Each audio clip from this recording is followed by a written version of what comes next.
Dear students of class 9A and 9B, welcome to my history class. Today's topic, as I introduced you earlier, the Gupta period. Chapter number 6, the Gupta period. Already I have started re-explaining this topic. Today's point, I am going to explain introduction.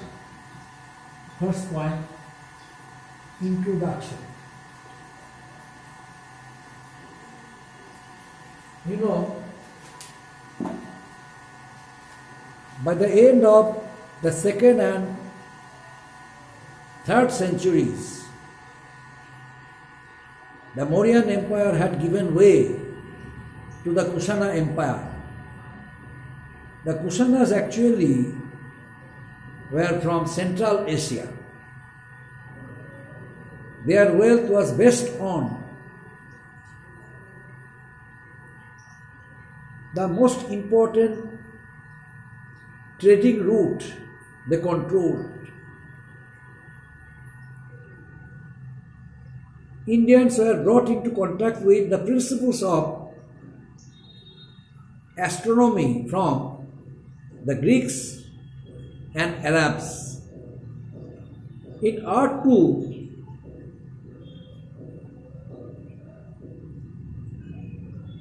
Greek influence was seen in the Gandhara temple and Gandhara art was, Greek influence, Greek art was seen in Gandhara temple and around the Buddha's statues. Now, who was the founder ruler of the Gupta Empire? According to some Indian and foreign historians, Sri Gupta was the founder ruler of the Gupta Empire. But we don't have much information about the rule of Sri Gupta. His son Ghatotkacha succeeded his father Sri Gupta, but we don't know much information about the reign of Ghatotkacha also.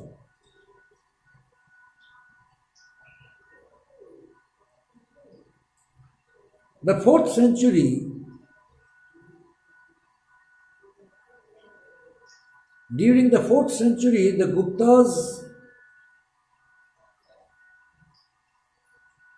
extended a large empire throughout the North India.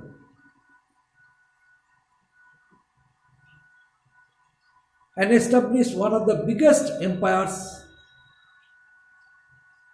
one of the most biggest empires in ancient India.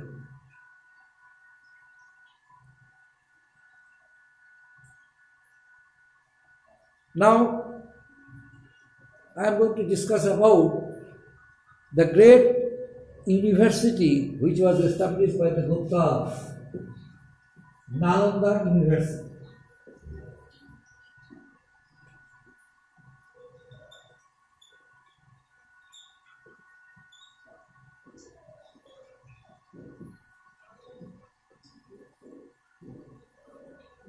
Nalanda University.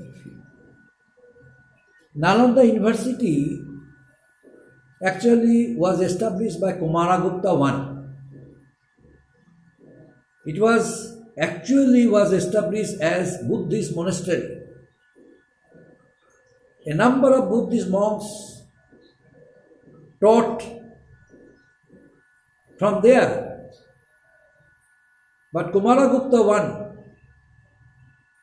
the famous Gupta ruler, made it a university.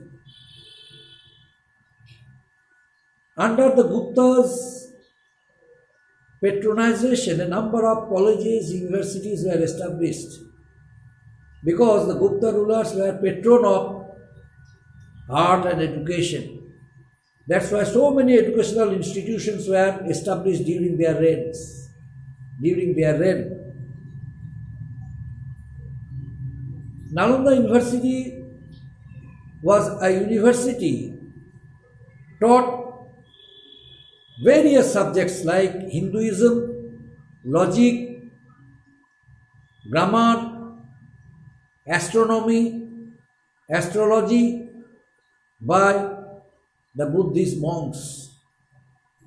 They were the teachers, highly qualified, taught the students.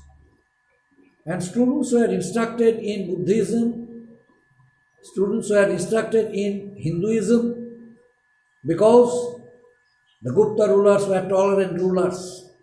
Although they had their own concept, religious concept, Sibuism, Hinduism, but they had impartial attitude towards all religious concepts, religious practices. Nalanda University had become a great center of education. Its glory in image reached far and wide. Peoples of different parts of the world used to come to receive education from this university. It had 10 temples, many classrooms,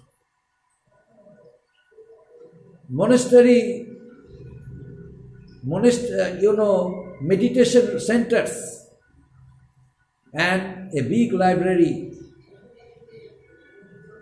Silbhadra was its principal. Principal was very strict in his principle, a very strict disciplinarian.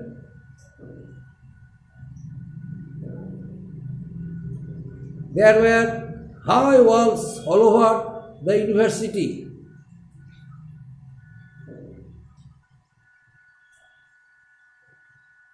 But unfortunately,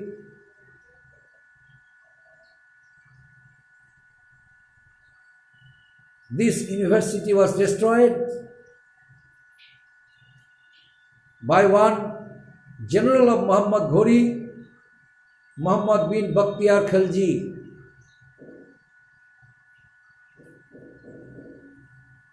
By seeing a number of temples inside the campus, he considered it to be temples and ordered his men to destroy it. Although the process was started by him from different parts of India, the process of destroying Hindu temples one after one, when he reached Nalanda, the spot, he also ordered the same thing to his men and destroyed this very university. He was Muhammad bin Bakhtiar Khalji, a general of Muhammad Ghori. But that incident, according to some historians, happened after the death of his master Muhammad Ghori. Now next point, after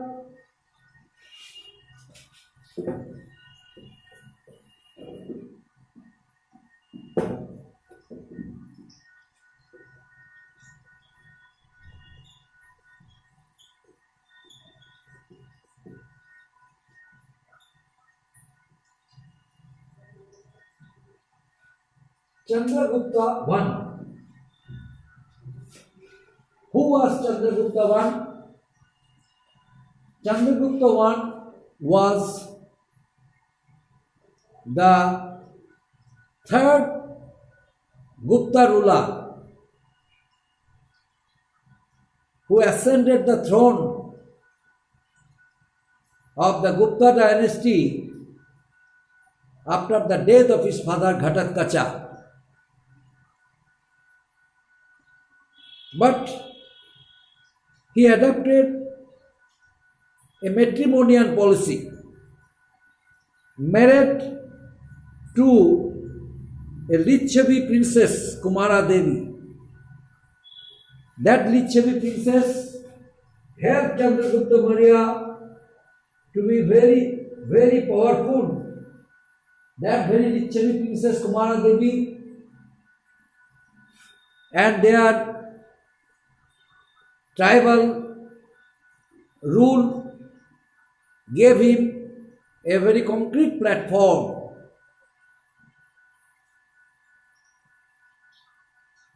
The tribal people of Lichavi tribe helped Chandragupta I to be powerful ruler during ancient history of India. But one thing keep, my dear students, one thing you have to keep in your mind. There are two Chandragupta. One Chandragupta I, another one Chandragupta Maurya. Who was Chandragupta Maurya? Chandragupta Maurya was the founder ruler of Mauryan dynasty. Chandragupta Maurya. I have seen while correcting copies, so many students write about the name of only Chandragupta. But you have to complete it. Otherwise, the teacher who will correct your copy will be confused about which Chandragupta's name you would like to mention, Chandragupta I or Chandragupta Maurya. That's why you have to write the name clearly. There are two Chandragupta. One Chandragupta Maurya belonging to Mauryan dynasty and another one Chandragupta I belong to Gupta dynasty. That's why you don't write only Chandragupta. You have to write either Chandragupta Maurya or Chandragupta I. Here I am discussing about Chandragupta I. He belonged to Gupta dynasty and he was the third ruler of the Gupta dynasty. He succeeded his father Ghatatkacha. In which year? In the year 320 CE and continued his reign till 335 CE. That means 15 years he ruled and established a strong dynasty. He gave a shape of this dynasty to be a very powerful dynasty of ancient India. Who was he? He was Chandragupta I. Chandragupta I not only was a strong ruler but also a good strategist. That strategy of matrimonial alliance gave him success, and this very personality extended his empire to Koyat, present-day Allahabad. He was the first king of the Gupta dynasty to be, referred to as the Maharaja Dhiraja, means king of kings. That very personality died in the year 335 CE, and after his death, his son Chandragupta came to power in the year 335 CE. Samudragupta, his son Samudragupta came to power in the year 335 CE. Samudragupta ruled for about 40 years.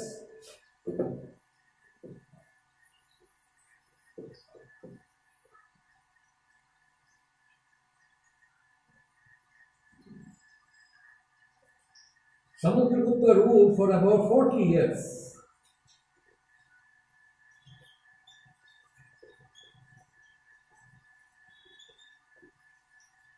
Samudragupta came to the throne in the year 335 CE after the death of his father. And he ruled till 335 plus 40, that means 375 CE. He ruled till 375 CE, that means 40 years. He ruled as one of the eminent rulers of the Gupta dynasty. He was Chandragupta I's son, Samudragupta. Samudragupta extended his empire from the Himalayas to the river Narmada in the south, and from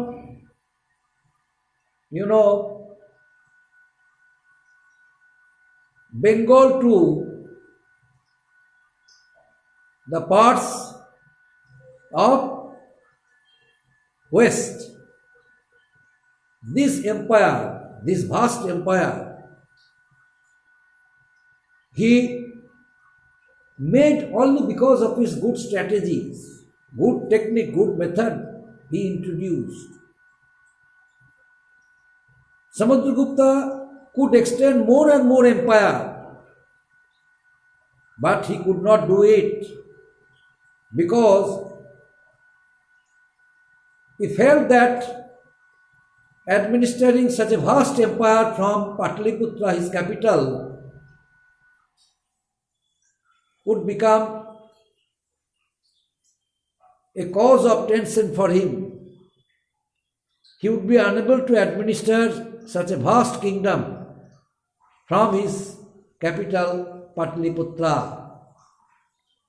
Although he brought control Assam, Kamrupa, Bengal and some parts of South India, yet he also forced some powers to accept his political supremacy.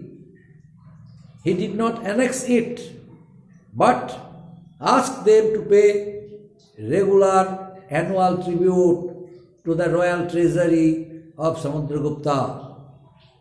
Samudragupta's famous poet Harisena described his political activities, his achievements in the famous Allahabad pillar, which was erected by Ashoka. Allahabad pillar was actually erected by Ashoka, but Samudragupta's Harisena suggested it to be used when Samudragupta became the ruler of North India. As the ruler of North India, Samudragupta, under the suggestion of Harisena, utilized that very pillar and on the wall of Allahabad pillar, all the achievements of Samudragupta are inscribed by Harisena in Sanskrit. So from this, Allahabad inscription, we come to know about the achievements of Samudragupta. Samudragupta's reign was very powerful. He was not only a patron of art and education, but also a great musician. A coin which was minted by Samudragupta, he is singing a veena, which proves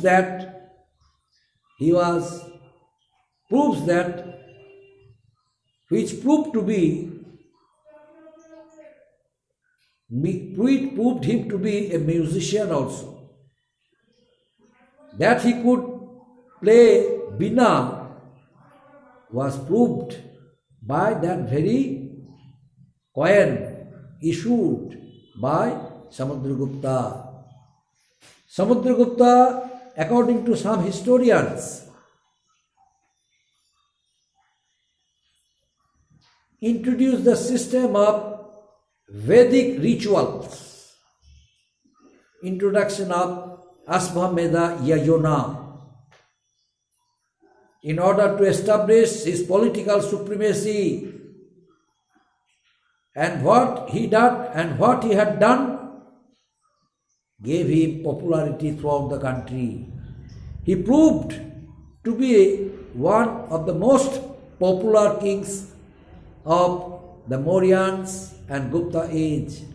Of the Mauryan and Gupta age, that very personality, Samudragupta, ruled for about 40 years, 335 to 375 CE. And the next one,